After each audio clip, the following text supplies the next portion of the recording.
Well, as Matt Neal leads the field round on the formation lap, it's time to hand over to Tim Harvey and Ben Edwards. Thanks very much, Louise. Here we are, all set to go for another great event at Donington Park. The weather is perfect, and with Plato mid-grid, we could be on for some fireworks. Well, we certainly are. After 3 red flags in qualifying, who knows what we're going to have in the race. But the Hondas look to have it sewn up, but Plato will have something to say about it. So let's take a look at how the grid lines up then. On that pole position, once again, as he was at Brands, is Matt Neal. Gordon Shedden is alongside him for Honda Racing. Then James Nash and Andrew Jordan, both in turbocharged powered Vauxhalls. Tom Chilton and Jeff Smith are on row 3 of the grid. Good effort that from Jeff Smith. Matt Jackson and Jason Plato together on row 4. Top couple in the championship. Then Alex McDowell and Rob Collard with the BMW. He starts on row 5. Paul O'Neill and Tom Boardman are on the 6th row of the grid. Row 7, Tony Gillam. Then Andy Neat and another of the Team Aon Ford Focuses. Liam Griffin and Tom Onslow Cole in the Golf. They're on row 8. Then it's Nick Foster in his BMW and John George. Behind them we've got Dave Newsham, Frank Rathel. Rob Austin makes his debut in the Audi rear-wheel drive NGTC car. Chris James is with him on row 11, and at the back is Tony Hughes in another NGTC car, the Toyota. Cars already making their way on this formation lap then. Just looking at the lower end of the grid initially, Chris James had a little incident in qualifying, but the car is repaired. That's good to see him back out once again. Let's see if we can grab a very quick word with Jason Plato as he comes down towards the chicane. Jason, it's Ben. You're going to have a bit of hard work to do here, mate, but you were very quick off the line at Brands Hatch. Yeah, I was. I think you're right with the hard work, but we'll see, you know, everything can happen. It's a race, we're going to get stuck in. All right, well, have a good one. So, there we are, Jason already coming round onto the grid, so he doesn't want a long conversation at the moment, Tim. No, he's, you know, he's sounding very laid back and sort of jovial about his chances. I mean, the Audi, Rob Austin's pulled off in the Audi on the warm-up lap. What a shame. We were so looking forward to seeing this car race. It's a very good-looking car. It was running great yesterday. Free practice, qualifying. They got lots of laps in. Yeah, let's hope it doesn't delay the start. They should be able to. It seems like it doesn't want to move, but the cars are still lining up. Well, let's hope that it's... is it going to be out of the way, or are they going to delay the start? Let's just get a little look at this. We might get a delayed start, quite possibly, if they want to shift that car. The yellow flag. You can see the marshal in the background there at Coppice. It's on the inside, so it should be perfectly okay. I think there's just a little bit of extra muscle coming across. Now let's watch these cars off the line. Turbocharged cars, difficult to get off the line. Matt Neal starting in 2nd gear. Round 4, the championship gets underway, and it's a good start from James Nash in the Vauxhall. The black Vauxhall, which I drove yesterday, has surged into the lead of the race. Whoa! And off in the background, John George, I think that is, has hit the wall on the inside. Let's watch them through. It's James Nash leading ahead of the 2 Hondas, and wide goes Matt Jackson. Round goes Tony Gillam in the middle there in the green and pink car. He gets facing the right way. A chaotic start. Well, it was, but a perfect start for Nash. He absolutely rocketed off the line. Matt Neal initially got too much wheel spin. We saw smoke coming off his tyres, but he's already latching onto the back of Nash. But a great start from Nash. We've got a real race on our hands now. Where is Plato? Not bad, actually. 4.56, so he's in 6th place at the moment, just ahead of the BMW. That's a good start. I think that's is that Rob Collard in there? He's had a pretty good getaway. Well, Rob has not lost the art of getting that BMW off the line well. He knows it's a place he can make up positions, and with all the comings and goings on the first corner at Redgate, he's made up places. That's Liam Griffin coming through. Back up front though, and there's definitely pressure on James Nash. Now, can he withstand the pressure from Matt Neal as they turn through the chicane? Paul O'Neill down the inside, and O'Neill makes a good move down the inside, and Matt Jackson there takes the place. James Nash leads then from Matt Neal in 2nd. It's Gordon Shedden in 3rd place. Andrew Jordan is in 4th. Here comes Matt Neal. He goes down the inside. Oh, that was classic Matt Neal. Really tight into Redgate, and he's taken it. Well, Nash obviously didn't expect him to come because he came, telegraphed the manoeuvre, made it very obvious and left the door wide open. But we know Matt Neal can't use maximum braking the whole time, or it will wear the brakes out, but he's certainly used them to the maximum there. Remember, there's no engine braking from the turbocharged engines. Matt Neal does love this circuit. You're on board with James Nash in 2nd place, and he had a clear space in front of him a moment ago, but not any longer, because he's now following former double champion Matt Neal, who started from pole position but survived the first lap this time. Remember, he ended up in the gravel trap at Brands Hatch on the first lap.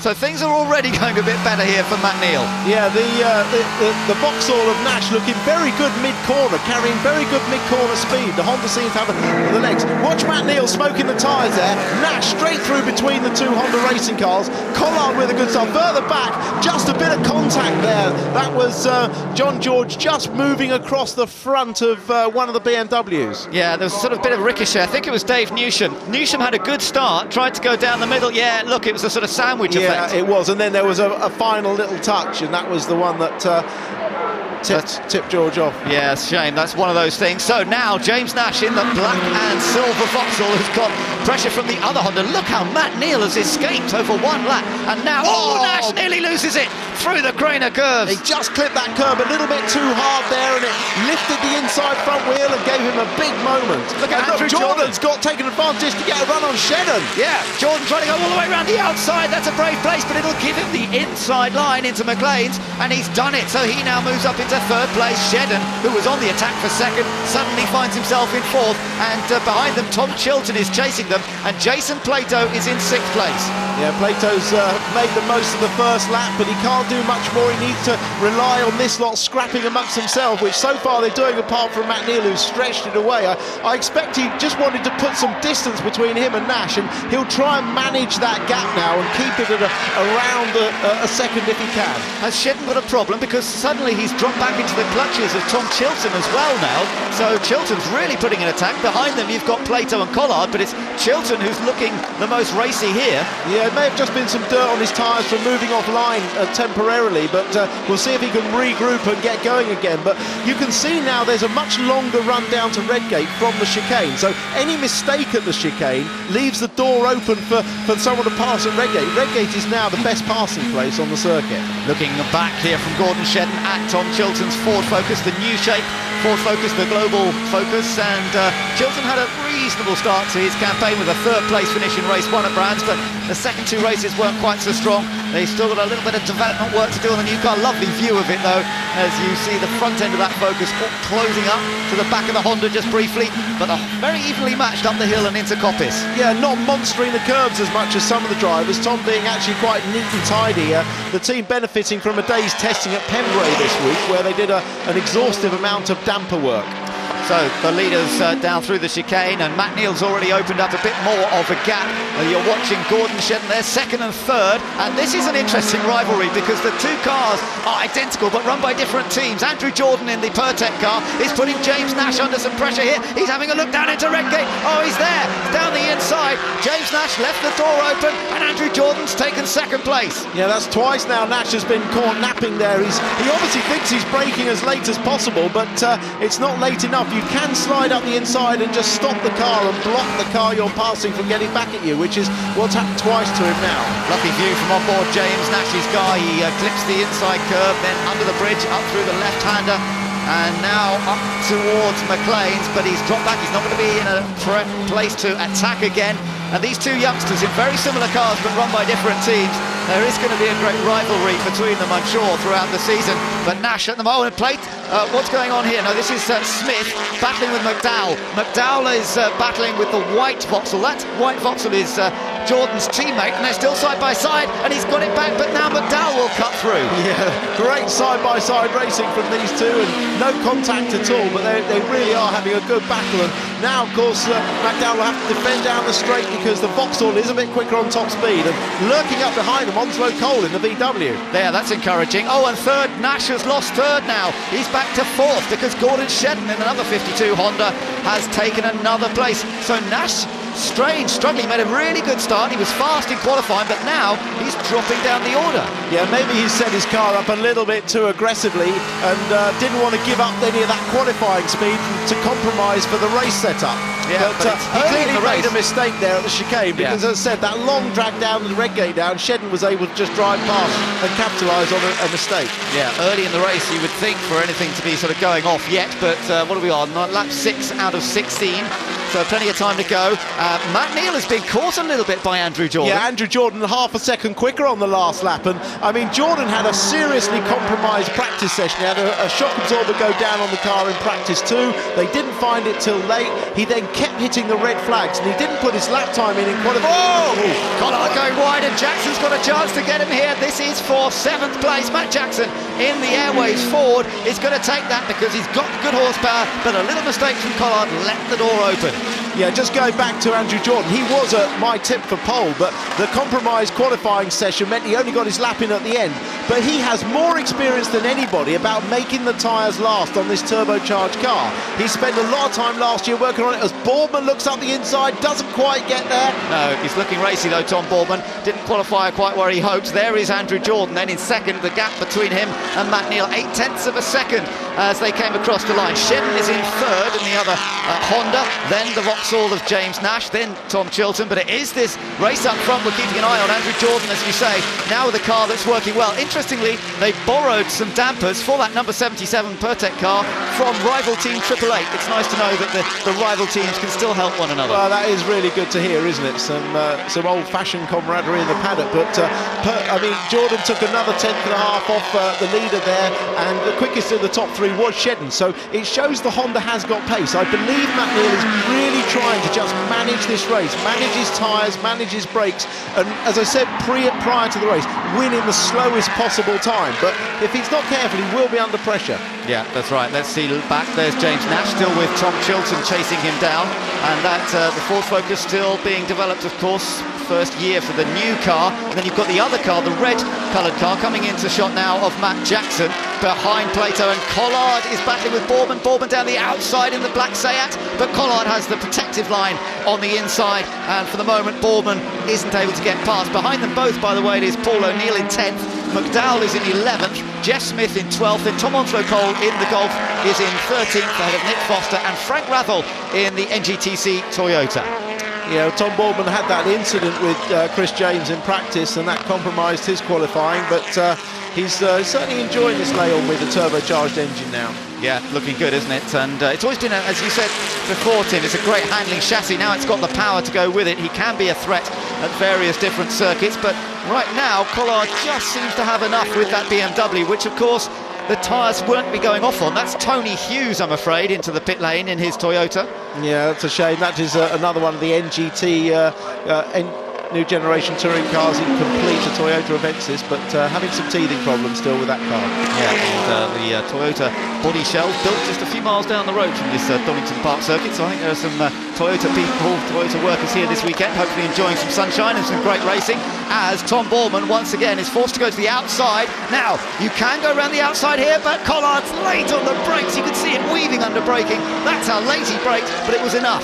Yeah, Tom's sort of mistiming this. He's actually catching Collard too quickly on the exit of the chicane, and there's nowhere to go but the outside, and then it's the long way round. He needs to just drop back a bit and get more of a run through the chicane so he can open the door going down the straight to get on the inside. And it's all allowing Paul O'Neill in the purple car, the other Chevrolet there, the car that Jason Plato took to the title last year, to close up. It is, and we know that Paul will take any opportunity he can, but just going back to Boardman's Seat, it actually has exactly the same weight distribution as when they ran the turbo diesel engine. So in fact, there's a good proven setup for that car. Yeah, that's handy. Now let's see what Liam Gillam and Liam Griffin and Tony Gillam have been doing here. Tony Gillam in the latter part of that. I'm not sure quite what was going on there, but whether Griffin got past him, but they're battling away over 17th place as we're back with Collard, who's holding on to 8th place at the moment. Boardman in 9th, O'Neill in 10th. McDowell is not far behind them. There's going to be a 4-car train in a little while, I think. And then behind them, a bit of a distance, is Jeff Smith, who qualified really well yesterday. Not surprising, perhaps, to see him drop down the order a little bit in the heat of the action. Yeah, I think the first lap and the... nice slide. It's great to see a rear-wheel drive car sliding, isn't it? Yeah, lovely. Really good to see that. And Collard, of course, the real master in the BMW. But you do get the feeling that the BMW may have had its day a little bit in British touring cars under their current spec. But of course, who knows what might come along in the future. Well, for sure, West Surrey Racing are a crack outfit. We know that. They can't make that car go any quicker, but it's in the face of an immovable object and the immovable force, which is the force of turbocharged engines, I'm afraid. That's the way the future, and unless they were to stick a turbocharged engine in there, which is a possibility, and it was something they could have done if they'd wanted to over the winter, they're not going to make that car go any faster. No, well, we'll see what happens there. Boardman still chasing, Collard there with O'Neill and McDowell closing in there in the Silver Line Chevrolet, teammates of course to Jason Plato. Plato, by the way, for those of you wondering, still in 6th place at the moment. He's got Matt Jackson just about a second behind him, but this is still the closest fight on track at the moment as we're on lap 11 now out of 16. The first of 3 races here at Donington. Look at the speed traps. Interesting, you've got Collard on 104.9 with his non-turbo car, but look at Smith, particularly Jeff Smith in the Vauxhall with the turbo power. A difference there, Tim, of 4.5 miles an hour or so. Yeah, I mean, that's across the start-finish line, so fairly close to the exit of the chicane, so it doesn't actually exist. There's another speed trap just here at the bottom of the Craners, which actually shows the differential much greater. Now, what's been going on? Frank Rathel on the right with Andy Neat on the inside in the Ford. Andy tried to go for it into the chicane. Oh, Woody came straight back out in front of Liam Griffin. That was well done by all of them to get through there. Yeah, and that's the problem now with trying to overtake at the chicane. Oh, Plato slowed down. Plato in big trouble. Plato in big trouble. What has happened to him? He was running on his own. Puncture, left front. Right, well spotted. Well, he's obviously talking to the team. Well, he's very unhappy on the radio. He's saying, I'm driving as fast as I can and the turbo cars are just driving ahead. But he's set his car up to be as aggressive as possible for the race. He won't have wanted to compromise his speed at all because the other cars, the turbo cars, are qualifying so much quicker, but it's caught him out in the race. Let's have a go at talking to him. Jason, it's Ben. What's happened here? Well, I got a puncture, Ben. We're just driving as hard as we can. To even just stay with the turbo cars is ridiculous. We just can't compete. It's a bit of a joke, if I'm honest. But there we go. I'm sure I'll reflect in due course. But at the minute, I'm pretty wound up. To be fair. So just to confirm, you didn't hit anybody or anything. It's just through where? No, I felt the vibration coming down the start-finish straight on that last lap, and I thought, here we go. Tyre's going to let go, and of course, vibration increased going down, playing the curves, and then turned into on hairpin pop left front. All right, thanks for that. Well, disappointing for Jason Plato, but of course what he's saying effectively is he's having to push so much to the limit. And Dunlop, do tell the guys if you hit the off Dave Newsham. No, that was off from the start. Yeah, that was off. That's been parked up there since the start. But what Dunlop do say to the guys, you've got to be careful about running the curbs in the early laps, that kind of thing. And he's got to push hard, hasn't he? It's purely a matter of how much front camber they put on the car. Yeah. They wind camber onto these cars for qualifying because it makes them quicker over a lap. But you can't leave it on at that setting for the race. So it's a case of how much do you back it off and compromise speed in the race for keeping the tyre intact. And because, as I say, Jason is slower in qualifying anyway, he doesn't want to give anything away in the race, and he's just run a bit too much camber. It's no fault of the tyre whatsoever. It's purely how aggressively they run the car. Yeah, they're running it to the very edge, and understandably when they're trying to beat these other fast cars as well, but they've obviously overstepped the mark a little bit this time, and it's caused them a puncture. They'll have to get that changed. Send him back out on his way, but of course no chance of scoring points. Yeah, I mean, unless he doesn't go a lap down and there's a safety car, which looks unlikely at the moment. But it takes so long to change the tyre because, of course, it's 5 wheel studs he's got to do. If it was in the old touring car days with one nut in the middle, it would have been in and out. But he's almost certainly going to lose a lap here. Yeah, no, that's right. These guys they are sending him on his way. Yeah, gently. Well, he's pretty reluctant to bother going out, to be honest, isn't he? Of course, the trouble is with this format of racing, if something goes wrong for you in race 1, you're then at the back for race 2, so it can stymie 2 races, and then you just got to hope that the 3rd race you can do something. Well, it is possible to get in the top 10. Yeah. We've seen it many times in race 2, right from the back. You've only got to be in the top 10 to have a chance of being on the front row for the last race. So, it's not over yet. But Jason was being very careful to watch his words. He was obviously tempted to say something more, and he was very wound up. We're getting a driver in the heat of emotional battle there, but he controlled himself very well. But clearly, massive frustration with him at the moment. Now, back with the top 3. You're on board with Gordon Shedden, who's running in 3rd place. So there's been no real change up front since the early lap. Basically, Matt Neal leading the race from Andrew Jordan in 2nd place in the Pertec Vauxhall, and then Matt Neal's teammate Gordon Shedden you're riding with now in 3rd. Seems to be a pretty even pace between these 3 cars, obviously the 2 teammates, but the Vauxhall seems to be doing very similar lap times. Jordan hasn't really been able to attack, but he is sustaining the pace. Yeah, I think, Max trying, as I said, to win it in the slowest possible time. I think that Jordan's probably been hoping that Matt was going to come back to him in the latter part of the race, but it looks like they're very equal. Now McDowell and O'Neill here battling. Oh, two Chevys all drumming through the chicane. O'Neill gets sideways. How did he hang on to that? He did just about. But it's not good news to see that to the different teams, of course, but they're still Chevrolets. They don't want to be taking each other out. Look at Jeff Smith. He's going to get in between them now. Yeah, good driving by Jeff Smith. Well, good driving by both the Chevrolet drivers. It's very hard to get two cars through there in side by side. Oh, McDowell's going to get back inside Smith. Yeah. But Smith's extra power is going to just push him in front before they turn left down the Craners. McDowell was certainly in the walls a little bit at Brands Hatch, got a couple of penalties, had a jump start as well, so wants a few clean races here. Well, he's kept it clean, but that was some hard battling with Paul O'Neill, and Jeff Smith took full advantage, as there's no reason why he shouldn't. And he's got between the two of them now. So O'Neill's in 9th, Smith is in 10th, not for scoring a point, and McDowell just outside the points in 11th at the moment. Tom Onslow Cole is still in 12th in the Golf. Nick Foster is 13th in his BMW. Liam Griffin running 14th, and Andy Neat is 15th. There is the Golf, by the way. Now having a bit of a battle there with Nick Foster. Yeah, great little battle this, here we go back to the front, and you can see the first 4 cars all pretty close. The front 3 certainly close together, but it is the last lap, and Matt Neal has managed this race and his car and his tyres perfectly so far. Yeah, a beautiful drive so far from Matt Neal, as you say. Back on board with Gordon Shedden as they plunge down through the Craner curves. Lovely to see the crowds getting a good view of that section of the circuit, both on the infield and outside there. But it's been a lovely run this from Shedden and the 2 Hondas, but that car of Andrew Jordan also has been flying, and now they've just got to get it to the finish. I think Jordan will be happy to be splitting the 2 Hondas if he is still, because Shedden's still attacking. Jordan's stated aim this year is to try and win the Independence title. Remember, the Hondas are official backed cars, and Shedden actually made a mistake turning in. He got too wide, and that's dropped him well back. So Jordan is now safe in 2nd, and actually Shedden made quite a big mistake. If Nash had been any closer, he'd have been in trouble. Yeah, he's just trying to put Jordan under enough pressure to make him make a mistake at the last but one corner, give him a chance in the chicane, but in fact it was Shedden that carried too much speed in and lost it. So, a well-controlled, excellent victory by Matt Neal and Honda Racing. Matt Neal wins the first race of the day here at Donington. 2nd place goes to Andrew Jordan.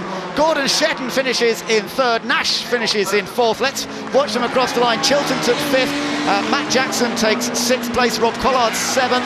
And then it's going to be Tom Boardman, I think, ahead of Paul O'Neill, McDowell and Smith. So McDowell got back past Smith on that last lap and claimed the final point. Let's just watch the others. There's the Golf, and that's a good result for the AMD Miltech team. They've got their car home in 12th. They had Nick Foster, then we've got Liam Griffin and Andy Neat coming through, and the rest of the field. But for Matt Neal, a circuit he loves, the track where he won his £250,000 here as becoming the first privateer to ever win a round of the British Touring Cars. He won race 3 here last year, and he's come back and won race 1 with the turbocharged version of this Honda, and that was a very accomplished performance. Yeah, it certainly was. He does love this circuit, and maybe we're seeing a new favourite overtaking place now into Redgate for Matt. It always used to be up into McLean's, didn't it? But he really has driven an excellent race. We're just going to see, this is McDowell getting past Smith on the last lap. Oh, just puts Smith wide on the exit of Redgate and gets up the inside. Well, that's touring car racing. That's how you get past a turbo car. You put him on the grass so he can't actually put the power down, and then you can get past him. So there we are. That's certainly a good run from Matt Neal and Andrew Jordan. There we are on board with Jason Plato, who, as we know, is a slightly less happy individual. The reigning champion, classified 19th in the end, and Jason Plato bitterly disappointed. They gambled a little bit on setup. They paid the price with a puncture, and it's meant, Tim, that he's got no points out of this race, whereas one of his biggest rivals, of course, Matt Neal, has got maximum. Well, we knew this circuit was going to suit the turbocharged cars. We knew the Honda looked like the quickest of them coming away from Brands, and they're clearly trying to maximise their points from this weekend, and they do look ever so strong. So, a tremendous start to the weekend here for the Honda Racing team, with 1st and 3rd Matt Neal and Gordon Shedden, split though by the Pertec Racing Vauxhall of Andrew Jordan. No punctures today, he held in there for the good 2nd. And James Nash, good start, but dropped to 4th in the end. Tom Chilton finished 5th, Matt Jackson in the Airwaves car was 6th. Rob Collard is 7th in the BMW, then Tom Boardman, and behind him Paul O'Neill and Alex McDowell, who had some good dicing.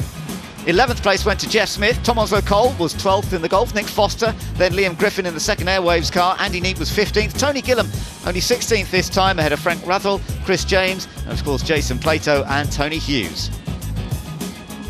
So let's see what that means in terms of the points. Jason Plato was leading, he ain't anymore. Matt Neal, his great rival, has now taken the advantage by 3 points over Jason. Matt Jackson in second, tied on points though with both James Nash and Gordon Shedden. That's all looking very tight. Paul O'Neill is in sixth, ahead of Chilton, Jordan, Collard and McDowell.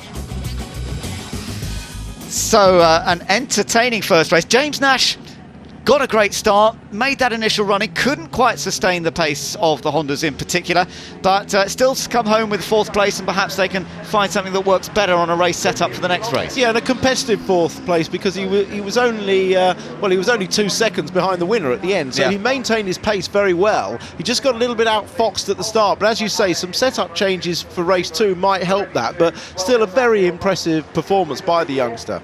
But this is your top 3. They're going through the scrutineering process now. Of course, the cars are weighed and checked for ride height, and as long as that's all okay, then they get to keep their results, and hopefully that will all go swimmingly. Matt Neal just about to head down towards Parc Ferme. He won race 3, of course, at Brands Hatch last time out, so that's 2 wins on the board already for Matt Neal, and that is an absolutely perfect start to the day here at Donington Park. 2 more races to go. Of course, he'll start the second race from pole position, but he'll also be carrying maximum ballast. He was carrying just a little bit of ballast in that race, but this one he'll be going on to the full 45 kilos. That could perhaps slow him down a little bit, but we'll have to wait and see. Matt Neal clambering out, extracting his lanky frame from the Honda Civic, a car that has been so well developed in recent years, and now to go along with a great chassis, they've got a very powerful Neil Brown tuned turbo engine, and you've got to say that they are going to be favourites as we go through the season. But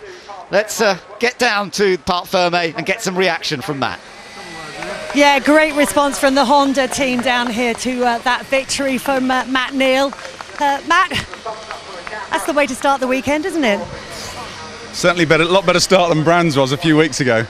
But yeah, a bit touch and go at the end there, you know, making all funny noises that you don't like to hear, but car was absolutely mega, really well balanced and everything, at least for the first half, and then it was just a question of trying to look after it, and I could see where Andy was strong. He was stronger than us in the first half of the lap, and we could get him in traction out the slow stuff. So yeah, mega, really pleased, really pleased. Great result. Just talk us through the start, because you left quite a bit of rubber on the grid out there, didn't you? I mean, were you slow getting away?